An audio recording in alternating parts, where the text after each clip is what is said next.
The man raised his rifle and took aim at an antelope, but when he pulled the trigger, he ended up hitting it in the rump instead, watching the antelope run in the opposite direction. The man did not rush to take another shot. As a retired soldier, he knew very well that the antelope was injured and could not run far. He then picked up the spent shell casing and calmly chased after it from behind, but he suddenly noticed bloodstains on the ground, which made him realize something was wrong. He followed the bloodstains and discovered a hunting dog that had been shot nearby, but he hadn't shot the dog. Realizing that a gunfight must have taken place nearby, the hunter tracked the dog in the opposite direction, and sure enough, he found several cars parked at the foot of the mountain. In order to figure out what was going on, the hunter cautiously walked up to investigate. He unexpectedly found that everyone was dead. It was clear that a fierce battle had taken place here. He then went to the back of the truck to check. He unexpectedly found a whole truckload of goods. Since the goods were still in the truck, someone must have run away with the money. That person might have been seriously injured, but in such a hot summer, where could that person have run to?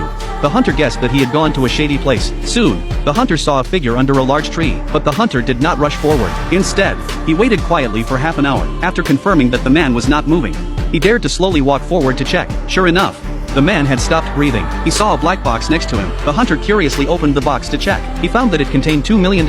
Although the money might bring him disaster, why would he refuse money that was already in his hands? He carried the box back home, but when it was time to sleep at night, the hunter still felt uneasy. To ensure his family's safety, he arranged for his wife to return to her parents' home, and stayed in a motel with the money. To investigate their background, he hid the box in the ventilation duct of room 137. He then restored the ventilation shaft to its original state, and deliberately opened the adjacent room 138. Little did he know that this decision had saved him from certain doom. The assassin had already identified him, and, using the tracking device in the suitcase, quickly pinpointed the target to room 137. However, after searching for several hours, the assassin could not find the suitcase. The box had been dragged to the adjacent room by the hunter. Upon noticing the scratches in the ventilation duct, the assassin realized the target was highly intelligent. Nevertheless, he refused to abandon the pursuit. He used the same method to force open the hunter's door, but the hunter had already fled the scene and checked into another motel. The hunter realized the killer could track him, which felt off. To verify his suspicions, he quickly opened the box of cash to search. Sure enough, there was a tracking device inside the cash. From the frequency of the red light flashing, it was clear the killer was getting closer.